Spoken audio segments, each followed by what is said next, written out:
we were just talking backstage, and Mike was saying, there's a time a few years ago, not so distant past, when critical minerals were more kind of a side issue, maybe not something that too many people were focused on, but I think that situation has clearly changed. Now this kind of story about how do we get the copper and the lithium and all these other minerals that we need at sufficient volume and quickly is a really critical part of the energy transition, obviously critical for the AI and data center debate, and BHP is a company that's really at the center of that. And Mike, maybe just to start, could you just tell us a little bit about sort of how the company's portfolio has evolved in recent years? And I know you guys are really doing a big push around copper now. Tell us about what's got you excited there for copper.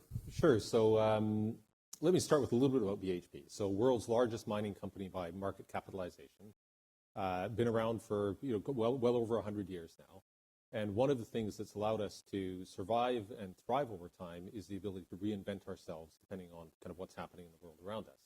And you referenced the fact that critical minerals are kind of now in the public and policymaker, well and truly squarely in the eyes of policymakers. And one of the reasons for that is there's a realization that for, as the world's population grows from 8 billion to 10 billion, more mouths to feed, standards of living rise, all of this is underpinned by metals and minerals. So we're seeing strong growth in demand for metals and minerals as the world continues to grow. All of that then reinforced by the energy transition and by digitalization. If you think about these, and coming back to copper, if you think about these big data centers, super copper intensive, all of the electricity that needs to be produced and transported to those data centers, again, requires copper for wiring. And so as we look at the big mega trends underway in the world around us, we say, well, we want to be positioned on the right side of that. We want to have the big resources that are going to help the world and are going to meet the world's demand for metals and minerals. And the ones that we've picked are steel-making raw materials. The world needs steel as it continues to grow. So we're big producers of iron ore and of steel-making coal. And then the growth commodities for us are copper and potash. And the thesis behind copper is that we'll see copper demand grow by about 70% over the next 25 years. Copper is becoming harder to find, deeper, more difficult to develop. We're the world's biggest copper producer already. We've got the world's biggest copper resources. And so we think that's something where we're squarely placed because of the size of our existing business and the capabilities that we have to help meet that growing demand for copper. So far, copper has managed to escape the tariff, being tariffed in the U.S., but I know that's currently under consideration. It may be something to watch for in the future. What's your advice for the administration on a potential tariff on copper in the U.S.? Yeah, so really interesting question, because I think we all get the importance of critical mineral supply chains and resilience and having more production capacity here in the U.S. There's a number of measures underway to help stimulate more production. On the supply side, you see permitting reform being pursued, and it has bipartisan support. So that's making it easier to develop mines in the U.S. Many people in the audience might not know that there's only been a handful of mines, maybe 3 or 4 mines that have been developed in the U.S. over the past 25 years. So it's particularly hard to get mines permitted and developed in the U.S., and the administration is looking at how it can go about reforming the process to make it more efficient while still upholding high standards. And I think that will make it easier for companies like BHP to invest in new production capacity, including in copper. We've seen a number of projects, including one project that BHP participates here in the U.S., undeveloped prospect called Resolution. BHP is a 45% owner, and that's just been listed under something called FAST-41 transparency, which makes all of the permitting timelines around this project publicly visible. And we've just seen a step forward in terms of one particular aspect of permitting for that project. Now, on the tariff side of things, there's a Section 232 review that's been initiated by the administration, something like 272 days to complete this review. But one of the things that will be considered as part of that is should tariffs be put in place in the case of copper. And it's a bit of a vexed question because on the one hand, you can see that tariffs have a role to play in stimulating more onshoring of production capacity across a range of sectors. In my sector, these are particularly big long-term bets. To get a new copper mine developed or a new copper smelter developed, this is multiple $1 billion. Takes probably 5 years from starting the planning through to getting first production, and then you've got another 5 to 10 years for payback. And so trying to do that on the back of an executive order tariff can be hard. And so we'd have to not enough certainty. Not enough certainty, and we'd have to wait to see, well, how would any tariff be enacted? Is it through executive order? Is it through legislation? What's the nature of the tariff, and so on? But long and the short of it is, I think some of the things that are happening on the permitting front are likely to have much bigger impact in terms of getting projects progressed here. Mm-hmm. And I guess my other question on the sort of tariffs and trade trade side of things is, I mean, of course, the demand for copper is also closely linked to just the general global economic health, especially in China. We were talking about this backstage. I mean, do you see this sort of raising of trade barriers generally as a sort of bottleneck for copper demand going forward, especially in China? I get asked all the time about what's happening in the U.S. and what the impact is on BHP's business, and I say, look, we only have 2 to 3% of BHP's revenue being generated here in the U.S. So direct impact small. The much bigger potential impact is the impact of tariffs and counter tariffs and the general disruption to global trade, and the effect that can have on global growth. And so if we do see all of that start to weigh on global growth, that will most certainly weigh on commodity demand. And that will impact not just copper, it'll be the whole basket of commodities. So far, we're seeing continued strong demand for commodities in China. There's well-publicized headwinds on the economic front in China. But the sectors that are very metals intensive, so infrastructure, manufacturing, automobiles, some exports, they've continued to perform quite strongly, even in the face of those headwinds. And as a result of that, we've seen the basket of commodity prices hold up reasonably well. Copper price under a bit of pressure lately because of concerns about global growth and overall economic sentiment. But overall, pretty healthy prices. Do you see that continuing for the near term, or I mean, could that change if we move more into a recession? Well, if we were to see global growth slow further, then yes, it would change, and you'd probably see more pressure on prices. From a BHP perspective, our whole strategy is built around being in commodities with ubiquitous demand.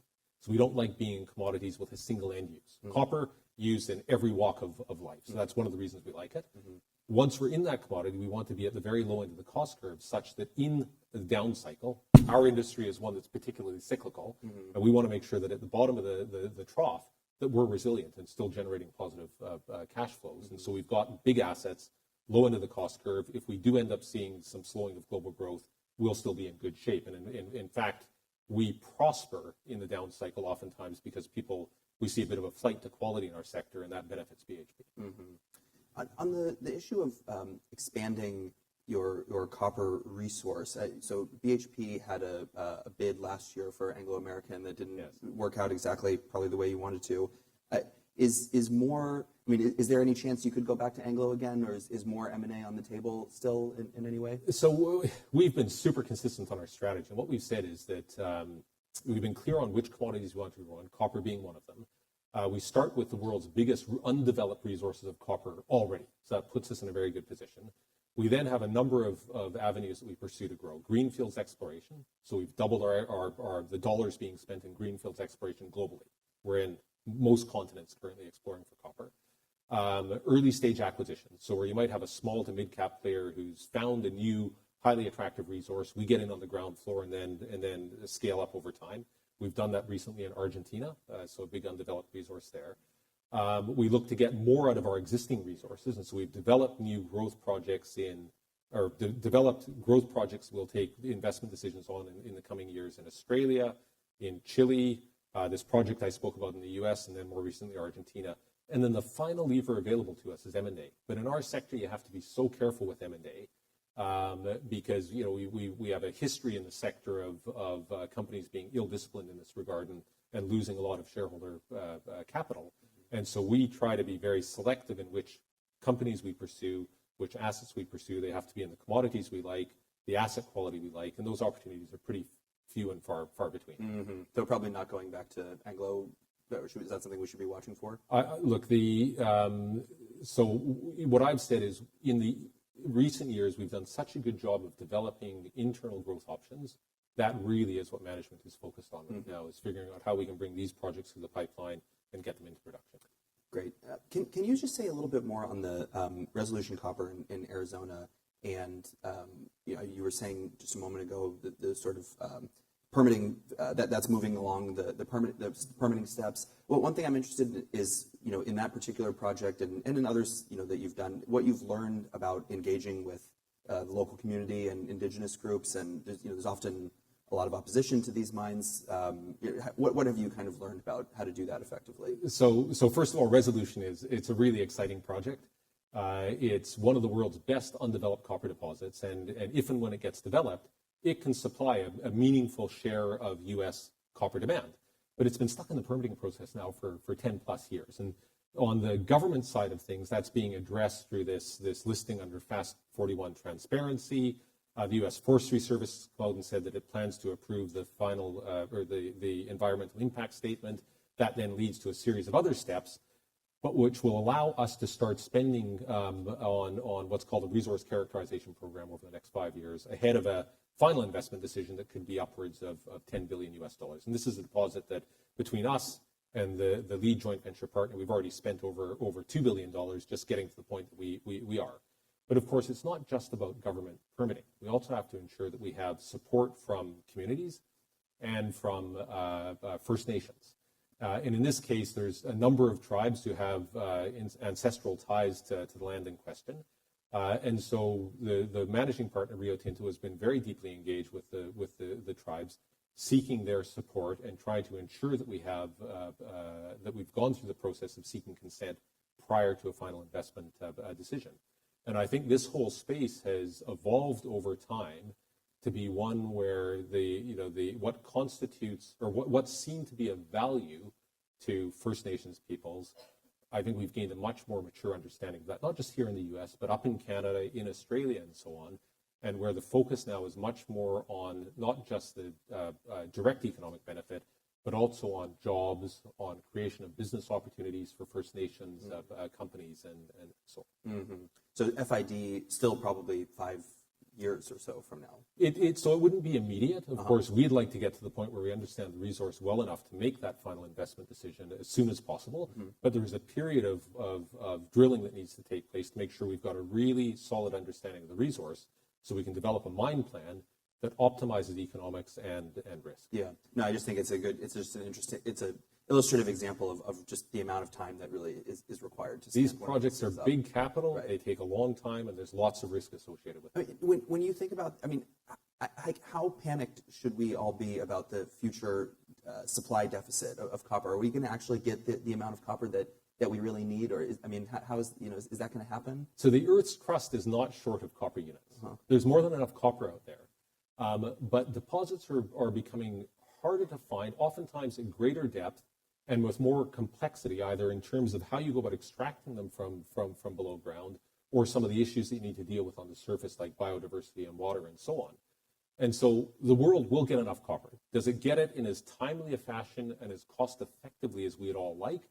It depends. And it depends on whether governments are able to make permitting processes more efficient whilst upholding those high standards, whether capital flows to the right companies that have the balance sheet capacity, the technical wherewithal, and the attitude and approach to social value creation and protection that will allow all of that to happen in a sustainable fashion. And that's still it's a work in process. Mm-hmm. And maybe one last question just on the technology side. We've been talking about how important copper is for AI, but I know you guys are also using AI more in your own operations. Can you say what has you excited about the potential of AI to help with copper development? So one of the things I'm most excited about in the case of AI is we actually don't yet realize just how big the potential is. There's many things in our business where we kind of know, we can spot the opportunity, we know how to get from point A to point B. In the case of AI, we can see what's directly in front of us. We have some sense for the potential, but this is something where we will be sitting here in 5 years' time having realized opportunities that we can't even yet envision today. Now, we're already applying AI. We've used it to discover a new deposit in Australia recently on ground that people had gone over previously and said there's nothing there. We applied machine learning to identify a new deposit. We're using it to improve the efficiency of our copper concentrators, to get more copper out of the same infrastructure. And we're using it in our maintenance, for example, to make maintenance of our equipment cheaper, to get equipment turned around and back into the field, producing more copper more quickly.